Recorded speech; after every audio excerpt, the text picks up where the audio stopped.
नमस्कार, आपण पाहत आहात सत्य घटनांचा वेगवान आढावा दख्खन न्यूज नेटवर्क। आजच आमच्या चॅनलला सबस्क्राइब करा व अपडेट रहा।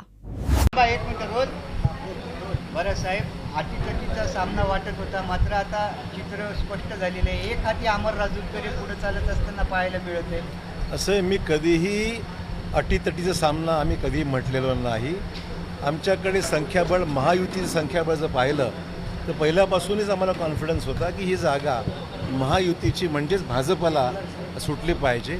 ज्या महाराष्ट्रामध्ये 17 जागा आहेत त्या 17 जागांपैकी ही जागा भाजपला सुटावी असं आमचा आग्रह होता, कारण आमची संख्याबळ आहे आणि महायुती एकत्र मिळून जर पाहिलं तर संख्याबळ चांगलं आहे।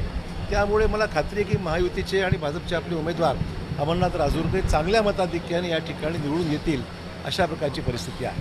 खबरदारीचा उमेदवार आहे त्याच्याबाबत संभ्रम आहे, कारण काँग्रेसचे उमेदवार ज्यांनी माघार घेतली, रामदास पाटील यांनी सांगितले वंचित बहुजन आघाडीच्या उमेदवाराला मतदान करा। असे विरोधकांमध्ये परस्पर एवढा समन्वयाचा अभाव आहे की त्यांच्यातच आपसात फार गोंधळाची परिस्थिती आहे आणि ती गोंधळाची परिस्थिती पाहिली तर त्यांच्या मतदारांना नेमकं काय करावं हेच त्यांना समजत नाही आहे आणि म्हणून वेगळी वक्तव्य आपण पाहतो आहे। नेते वेगवेगळ्या टोनमध्ये बोलत आहेत आणि म्हणून मला वाटतं की त्यांच्यातली असलेली गोंधळाची परिस्थिती, महायुतीचं जबरदस्त गठबंधन महाराष्ट्रामध्ये आणि तिन्ही पक्षाचे असलेलं इतकं सामंजस्य, यातून आमच्या सर्व जागा 16च्या आमच्या 17 जागापैकी 6 जागा बिनविरोध आल्या। 11 जागा ज्या आहेत, उर्वरित 11 जागासुद्धा चांगलं यश आम्हाला महाराष्ट्रात मिळणार आहे। उद्धव ठाकरेंचं नेतृत्व कमी पडते का? कारण दुसऱ्यांदा शिवसेनेत होताना पाहायला मिळते, हजारांचा एक गट त्यांच्याकडं लोकसभा अध्यक्षाकडे गेलेला आहे। तर त्यांच्यातला हा अंतर्गत विषय, आम्हाला त्यात काही स्वारस्य नाही आहे।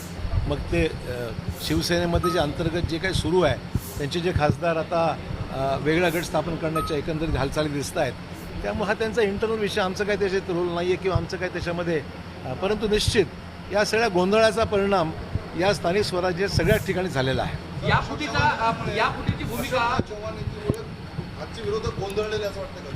नाही, माझी नीती काहीच नाही। मी पक्षाचा एक कार्यकर्ता म्हणून काम करत आहे आणि जे काय घडतं आहे ते आपोआप घडतं आहे, जे आम्हाला पोषक होत आहे।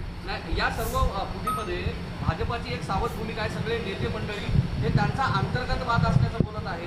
हे बरोबर आहे, त्यांच्या अंतर्गत काय विषय आहेत आम्हाला माहीत नाही आणि त्यामुळे त्यांच्यावर निष्ठा ठेवणारे जे खासदार होते त्यांनी वेगळी भूमिका घेतलेली स्पष्टच झालेलं आहे। ते कशामुळे घडतंय, काय घडतंय, हा विषय त्यांचा अंतर्गत, आमचा त्याच्यात काही संबंध असं कारण नाही आहे।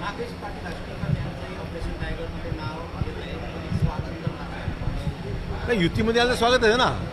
महायुतीमध्ये जे जे पक्ष आमच्यामध्ये अशी येतील त्यांचं स्वागतच करू, की शेवटी लोकसभेमध्ये आम्हाला बहुमत प्राप्त होतं आहे।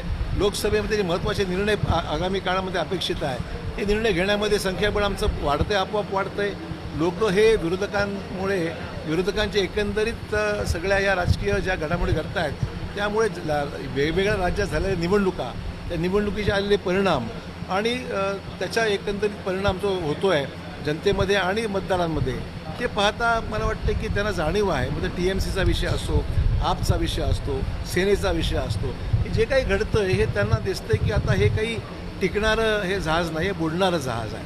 आणि त्यामुळे चव्हाण एक नॉन करप्ट पॉलिटिशियन म्हणून ओळखल्या जाते, त्यांचं वक्तव्य असं आहे की तुम्ही हे सगळं डिलिमिटेशनसाठी करत आहेत म्हणून।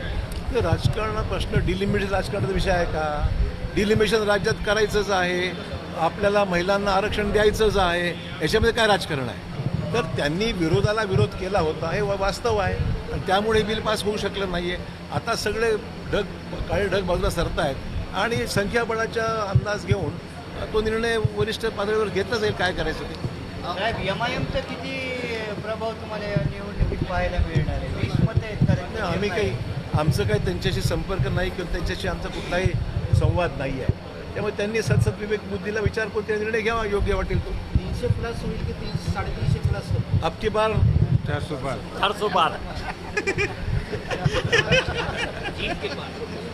बरं, या निवडणुकीमध्ये आता भाजपचं हे विजयाचं चित्र स्पष्ट झालंय।